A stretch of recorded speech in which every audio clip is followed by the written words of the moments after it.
I would love to say good afternoon, Miss Vanessa White. How are you doing? I'm good. How are you? I'm great. And I'll tell you why I'm great. Okay. I've managed to see you perform, I think, 3 times. No, twice. Twice. Shoreditch House. Yeah.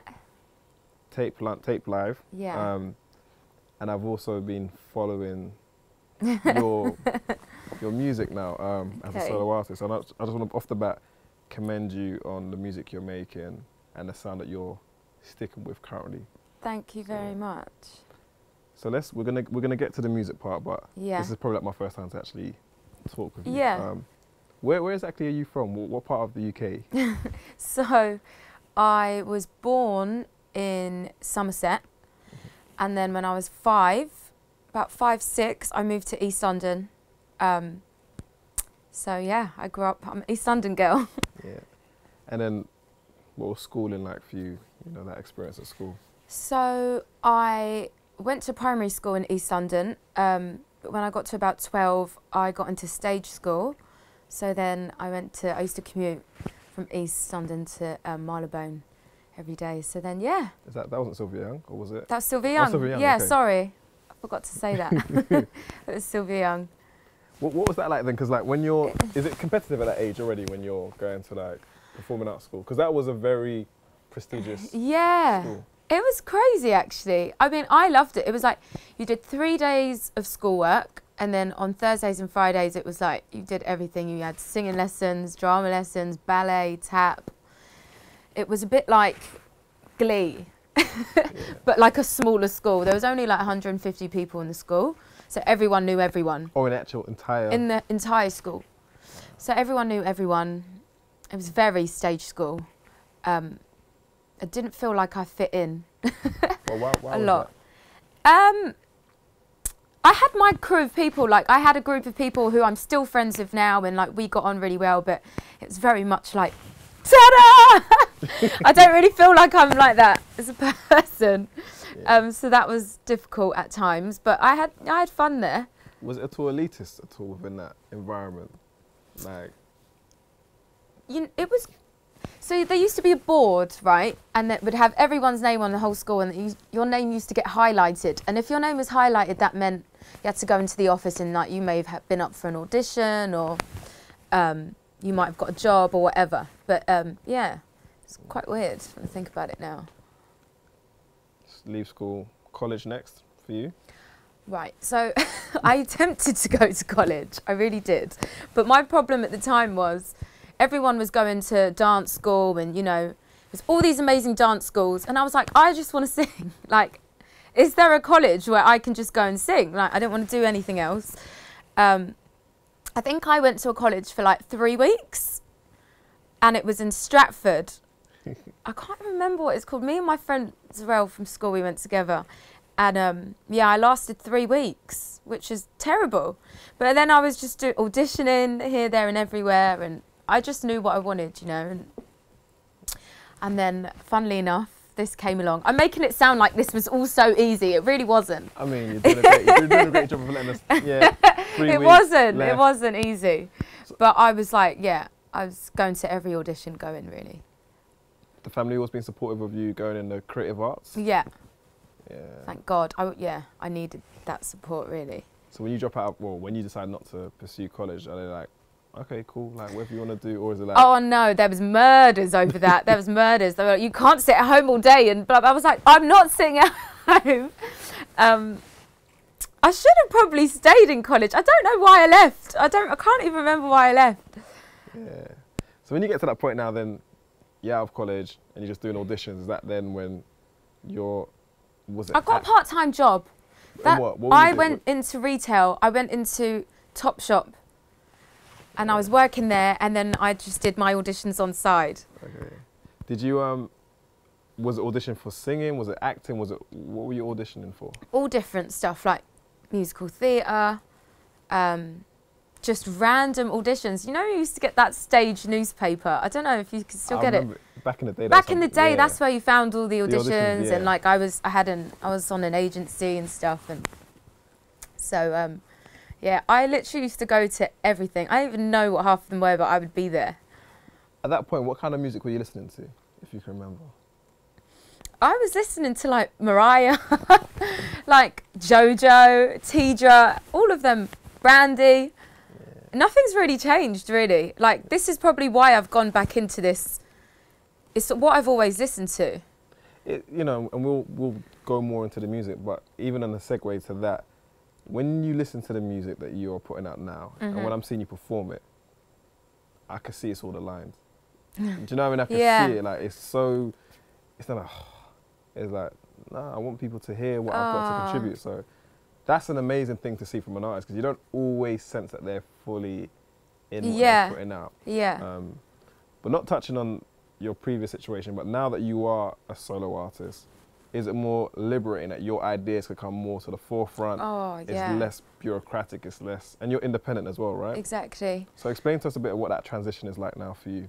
I mean, it took a little while to get used to, and you know, it's the journey that it's definitely taken time for me to figure out exactly what I want to do. And it's been 3 years now since I've been doing my own thing, and it's gone really quickly.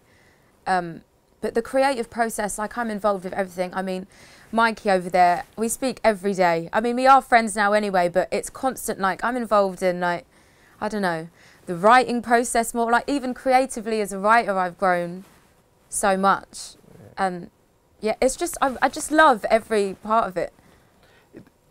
When you are writing now, obviously Nadine's your manager. Yeah. I actually met Nadine when she used to be Nadine's at the the best. Label. Yeah. She's the best.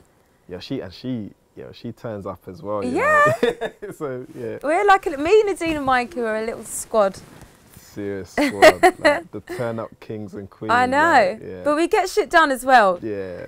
I don't know if you saw this.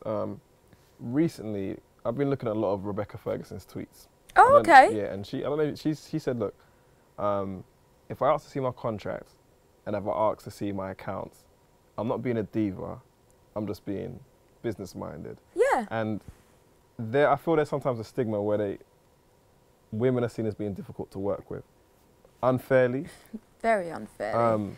But then when you get into the music business, and obviously you've been in it for years, how difficult is dealing with like the business side to it versus just like, I just want to perform and create? Like, what are some of those things that you have to deal with? I think actually that's probably what I've learnt the most.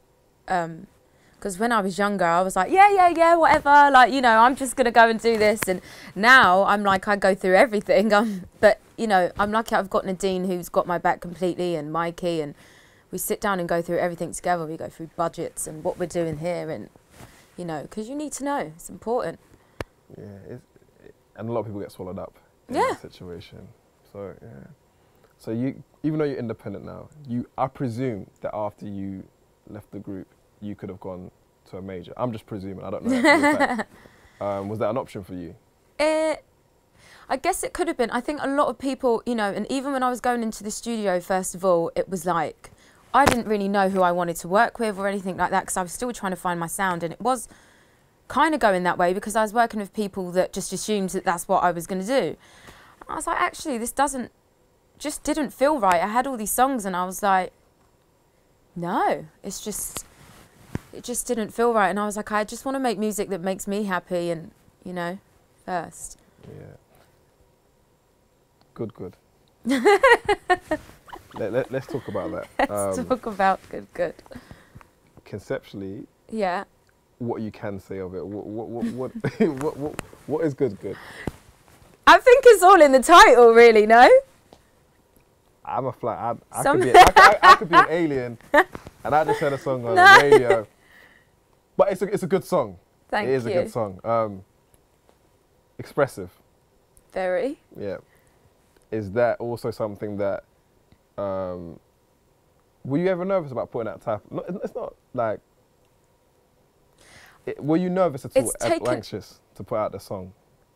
No, not in the end, but it's taken me like a couple of years to even write, you know, about that. Not on purpose, because I still have that thing in the back of my head where I'm like, oh, I can't say that. And I mean, in real life, Mikey knows I talk a lot. So I was like, why not? And then my friend Eb, who I work with a lot, long live the plug, he's amazing. And Makulu I worked on this with, and he is the worst. Like, we chat shit all the time and we go in. So we were just sitting there and I was like making up some sort of melodies, and then we were just like, you know, you got that good. And yeah, literally from then on, it was just all coming out. Yeah. I think people finally understanding how good of a vocalist you are. Have you noticed that? Because obviously when you're in a more poppy situation, it may be more the sound as opposed to the... it's a different sound. Yeah. You must be, I mean, how do you feel about that now that people are acknowledging that, no, you really actually can sing, like, you actually are amazing, like, because you must get it. It's nice. It's really nice. Is it but reassuring? I'm such a perfectionist, and I always just want to do better, and I just sit there sometimes, I'm like, no, like, I don't like that. I'm always trying to rehearse and, like, just make sure that it's tight, because for a long time, like, as much as I love music, I actually stopped listening to it for a little bit, and I kind of lost the love for it a little bit. And now it's like I've finally found the love again. Like, I have to have music playing in the house when I'm getting ready in the morning, and that's how I used to be. And I kind of lost that along the way, and it was a sad time. There's, I guess it's a conversational piece that has been going around a lot in terms of like mental health, depression for creatives. Have you ever felt any of those anxious moments when you've been within the music industry at all? Oh my God, yeah, 1,000,000,000%. Everyone goes through that. I think what's crazy is I was having a conversation yesterday, and I feel like a lot of people, you know, especially artists, you're only seeing like the glam side, and even with social media, you go on Instagram and, you know, everyone's showing like the best part of their life, and I think we have to, you know, make more of an effort. And I myself am bad for it. I need to make more of an effort to actually just be like, actually, this has taken me a long time to post this picture, and I've made Mikey take 25 pictures of me before I've even proved this one, you know? But I think, yeah, everyone goes through that, and it can be dark. Like, it's not an easy industry. What are the pressures? Where does it come from? Every angle. Like, you know, if you're getting like, it's social media, anyone can reach out to you now. So like, there was a long period of time where I was getting like horrible tweets, like, yeah, really bad, like, you are fat, this, that and the other. And as a young girl, it really fucked me up, to be honest. And it took me a long time to kind of get over it. Now I'm like, I've got thick skin now. But I think, you know, everyone has to go through that. Makes you stronger. I mean, that's, you know, I've seen a lot of you're in the gym a lot more, you know, from what I can see. I love the gym. Yeah. I love the gym. What sparked on? I don't know, man. Was it those type of unsavory comments? Because like you never were, like, you have always been a normal sized woman. Thanks. Like, but the industry wants size 0 sometimes. It's fucked up. Yeah. Did that ever seep into your consciousness? Like, probably maybe if let's say you went out to a red carpet thinking, I don't want to be seen in this picture. Those negative words. I used to have really bad negative thoughts all the time. My problem is I like food. I'm not ever going to not like food. And I used to get bad anxiety as well, which is, I think, what started me into training. And now it's like, it's amazing. Yeah, I can co-sign that, because before this you're talking about when are you and Mikey getting into the gym. Yeah, exactly. And I'm like, oh my God, like, I normally train every day, and I haven't trained every day for the past week. And I'm like, no, I need to train. Yeah. Releases good endorphins. It's good for you. So you don't eat meat? I don't, but... Has that always been the case, or have you... No. I stopped like 2 years ago. I just didn't even do it on purpose. Like, I've got nothing against people that eat meat or whatever. And sometimes if I fancy, you know, eating meat, then I'm going to eat it. But I don't know. It just slowly fizzled out. And then the longer I didn't eat it, the more I didn't want it. And so, yeah, that's it really.